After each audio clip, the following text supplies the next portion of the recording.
안녕하세요. 청담 성형외과 원장 양동준 김선희 이사입니다. 굶어도 보고 운동도 해봤지만 어떻게 해도 사라지지 않는 내 얼굴살, 이 불독살 고민 있는 분들이 너무 많으셔서 이 불독살 지방 제거를 검색하시는 분들이 많이 계실 텐데요. 불독살 지방을 제거하는데 여러 가지 방법이 있잖아요. 주사도 있고 레이저도 있고 크게는 지방 흡입술도 있고요.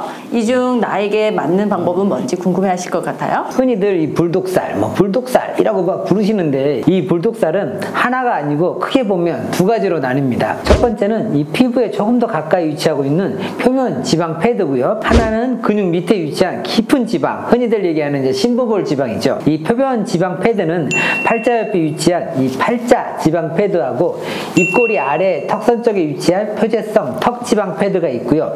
이 깊은 지방 패드는 팔자 옆에서부터 입꼬리 옆까지 길게 늘어져 있는 협측 지방 패드로 우리가 흔히 얘기하는 심부볼 지방입니다. 그래서 아주 세밀하게 어느 부위의 지방인지 정확하게 파악한 후에 정확한 방법으로 접근해야 하는데요. 오늘 영상에서는 이 불독살 제거 방법들의 장단점을 설명하면서 어떤 경우에 어떤 방식을 이용해야 가장 좋은지를 공유해 드리기로 해요. 좋습니다. 그럼 원장님, 불독살 제거하면 가장 먼저 떠오르는 심부볼 지방 흡입, 그러니까 수술적인 방법은 어떤 장단점이 있는지 궁금합니다. 심부볼 지방을 제거하는 방법은 입안 절개로 직접 지방을 빼는 방법과 지방 흡입으로 제거하는 방법이 있습니다.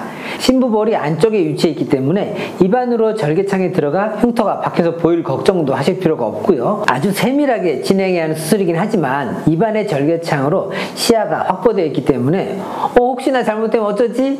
하는 이런 걱정하지 않으셔도 됩니다. 심부볼도 노화가 진행됨에 따라 자꾸 이 아래로 내려오게 되는 거거든요. 팔자주름이 깊어지고 이 턱선도 무너지고요. 이 심부볼의 지방을 제거해주면 좀 더 어려 보이는 이미지, 좀 더 날렵한 얼굴선을 갖게 되면서 세련되고 이 깔끔한 인상을 얻을 수 있습니다. 사실 시술보다는 수술이 훨씬 효과가 강하다고 알고 있는데요. 그렇다면 심부볼 지방 흡입의 단점은 어떤 건가요? 아무래도 이 절개창이 입안으로 들어가기 때문에 약 1, 2주간은 음식물 섭취에 좀 조심해 주셔야 한다는 단점이 있습니다. 병원에서 처방한 소독약을 거른다는 등 관리에 소홀하게 되면 입안에 남아있는 음식물 때문에 염증도 생길 수 있고 또 그게 부작용으로 이어질 수도 있어요. 그렇기 때문에 후 관리에 아주 힘써 주셔야 한다는 주의점이 있을 수 있고 또 드문 경우이지만 수술 중 지방이 과도하게 제거된 경우에는 심부볼 있던 부위가 안쪽으로 오히려 푹 꺼지면서 얼굴 윤곽이 더 울퉁불퉁해 보일 수 있는 가능성이 있습니다. 그리고 간혹 환자분 피부가 너무 얇은 경우에는 지방을 과도하게 제거하지 않았는데도 수술 부위가 움푹 패어 보일 수 있거든요. 그렇기 때문에 꼭 수술하실 때는 숙련된 전문의에게 찾아가시고 환자분의 상태에 대해 세세하게 상담한 후에 수술을 진행하셔야 됩니다. 그럼 깊은 지방인 심부볼 말고 얕은 지방층에 있는 팔자 지방 패드와 턱 지방 패드는 어떻게 제거해야 하나요? 이 얇은 지방층은 심부볼 지방처럼 이렇게 쏙 꺼낼 수 있는 게 아니기 때문에 피부에 작은 구멍을 뚫고 직접 지방 흡입을 하는 것이 효과적입니다. 수술적 방법의 장단점을 알아봤고요. 그렇다면 원장님, 레이저의 시술이나 주사의 장단점은 뭐가 있을까요? 일단 주사나 레이저 등 시술의 경우에는 흉터가 없고요. 회복 기간도 짧고 일상생활 복귀도 빠르기 때문에 쉽고 간편한 방식이라는 게 가장 큰 장점입니다. 특히 주사 시술 같은 경우에는 약간의 붓기와 밴드로 가려지는 주사바늘 자국밖에는 남지 않기 때문에 일상이 너무 바쁘시거나 오랜 회복기를 가지기 힘든 분들이 선호하시죠. 두 시술 모두 심부볼 고민에 도움이 되지만 개인적으로 저는 주사 시술 같은 경우 심부볼보다는 피하 지방이 더 두꺼운 경우에 추천드리고 싶어요. 심부볼 지방이 근육 안쪽에 있다 보니까 근본적으로 심부볼 지방을 해결한다기보다는 그로 인해서 발생하는 무너진 턱선 라인, 볼 등 피하 지방이 도드라진 상황에 시술하는 것을 추천드립니다. 그럼 레이저 시술은 어떤가요, 원장님? 사실 레이저로는 심부볼 효과를 볼 수 없다는 이야기들이 인터넷에 많잖아요? 그런 얘기들이 있죠. 하지만 분명히 특정 레이저 시술을 통해서 심부볼 지방을 제거할 수 있습니다.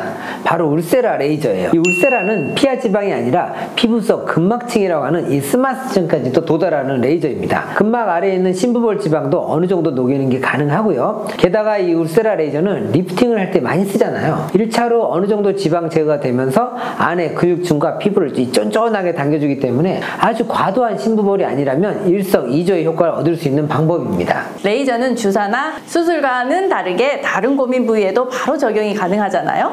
턱선이나 팔자주름이 신경 쓰였던 분들은 거기까지 관리하면서 심부볼을 해결하실 수 있을 것 같아요. 그렇다면 원장님, 주사 시술이나 레이저 시술의 단점은 뭔가요? 이 두 시술의 단점은 수술보다는 드라마틱한 결과가 나오기 힘들다라는 겁니다. 특히 주사 시술 같은 경우에는 단독으로 시술했을 때 효과가 아주 드라마틱하지는 않아요. 그저 다량의 지방이 분해되면서 얼굴선이 깔끔하게 정리되는 정도죠. 이 울세라 레이저도 아주 깊은 곳에 있는 지방까지 모두 녹일 수는 없기 때문에 직접 지방을 제거하는 수술보다는 효과가 조금 적은 것이 단점이라면 단점일 수 있겠네요. 나는 심부볼 때문에 이 불독살이 조금 심한데 수술은 절대 싫어, 너무 무서워 하고 수술을 꺼리시는 분들이 있잖아요.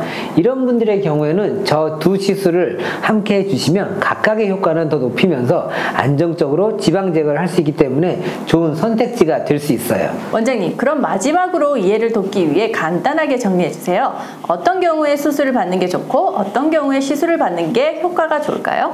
우선 어떤 수술이든 개인차가 너무 나기 때문에 전문의와 상담 후 수술 방법을 결정해야 한다는 건 이제 모두 알고 계시죠? 하지만 우리 이사님 말씀해 주신 대로 여러분의 이해를 돕기 위해 간단하게 정리해 보겠습니다. 먼저 지방흡입 수술을 추천하는 경우입니다. 심부볼이 너무 심해서 얼굴 선 윤곽이 전체적으로 무너진 경우, 또 피부가 두꺼워서 볼 패임 등의 가능성에서 어느 정도 벗어나 있는 경우, 또 회복기를 길게 가지고 후 관리에 힘쓸 수 있는 경우에는 이 수술을 추천하고요. 심부볼이 심하진 않지만 얼굴 라인을 날렵하게 만들고 싶은 경우, 또 피부가 너무 얇고 피하 지방이 없는 경우, 빠른 일상 복귀와 간단한 해결법을 원하는 경우에는 시술로 해결한다면 만족도가 높을 것 같습니다. 오늘은 심부볼 제거법 시술과 수술을 비교해 보았습니다. 지금까지 청담윤 성형외과 피부과 양동준 원장, 김선희 의사였습니다. 이 영상이 도움이 되셨다면 좋아요, 구독 꾹 눌러주세요.